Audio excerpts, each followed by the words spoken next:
John here, guys, and today we're talking about the Runcam Mippy. That's right, the budget DJI camera that has a very nice 1.8mm lens on it, and it's lighter and smaller than a lot of the options out there, including the very popular Nebula Pro. Now, for a long time, this was the best option on the market because of chip shortage pricing. The two most popular cameras on the DJI FPV landscape, the Nebula Pro and the OG DJI camera, were both completely out of stock and unobtainable. I saw them going for as high as $200 to $300 just for the camera on eBay.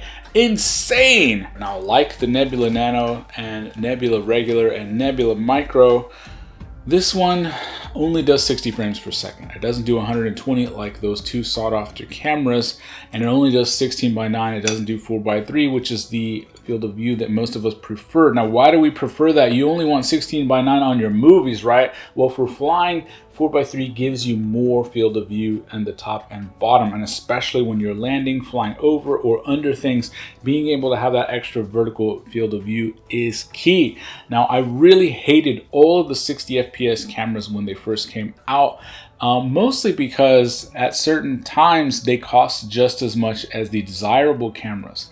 Now, when we had no other choice, we only had this. This Mippy camera can be had as low as $30 in a link below, and I think the regular price is closer to $40. So you do give up some features, but you gain some savings. And that's what it's all about, guys. Like, not everything has to be on the top of the line.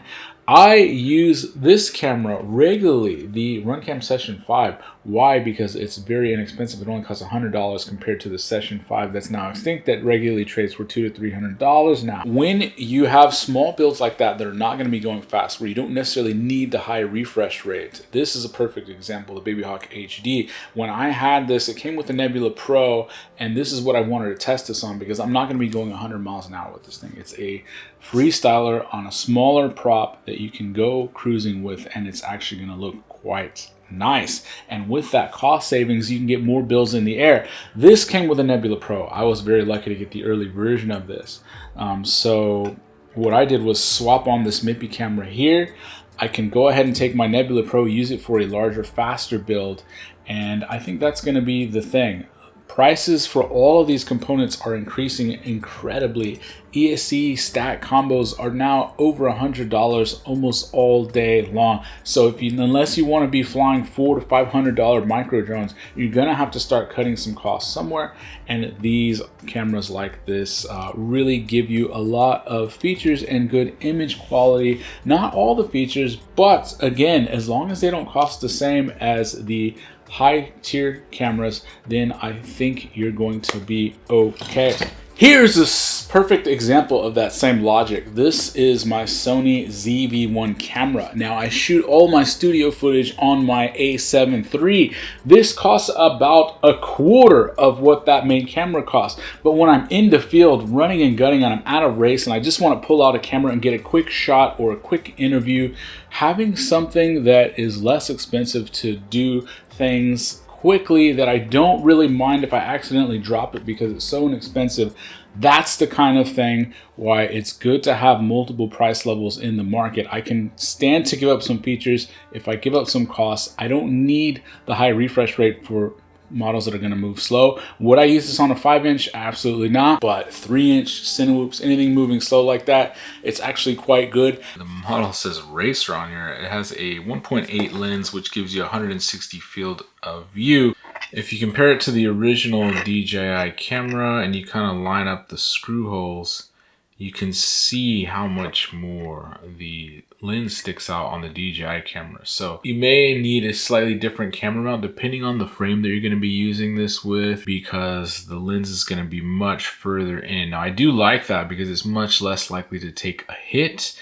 The DJI camera lens sits much more proud, but if you have certain frames that were designed for this 20mm size camera, and then you end up switching to this 19mm sized camera, and it's designed for a lens that sticks out more, you may end up seeing some of the front of the frame or the pod or anything like that. So just keep that in mind as you're selecting this for a build. The general consensus seems to be that this is better than the Polar. I don't have the Polar yet, it's on the way. Now this is very inexpensive. I've seen it as low as $40. I think regular price is $45 versus the DJI or Nebula Pro, which are $60. So you save a little bit more. I do like that it has a slightly smaller weight. Now I don't think I would use this for racing because it's limited to the 60 frames per second, but it looks like they have managed to really improve the image quality on this Mippy. Here we go with both cameras, the Caddx Nebula Pro and the Runcam Mippy. Now I just want to note quickly, if you are going to be flying at night in an area like the night spot that has LED parking lights, you do want to put it in LED mode, but I just wanted to leave it in regular mode so that you can actually see the amount of grain.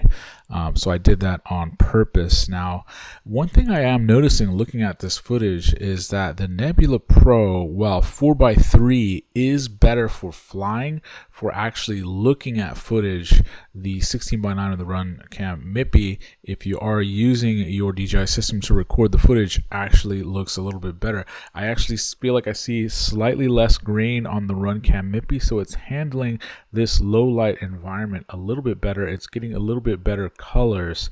Of course, the huge shortcoming is going to be that it's only 60 frames per second. So if I was going much faster, I am going to feel that disjointedness, that lagginess that you get when you only have half the frame rate available. But at going these speeds, I actually almost prefer the Mippy in this environment. So if you're going, I would say this is probably 30-40 miles an hour. This is the Emax Baby Hawk HD 3.5 inch. Runcam Mippy, guys. What do you think in the comments? Are you using these other cameras for anything? I think, like I said, not every build needs to be extremely expensive.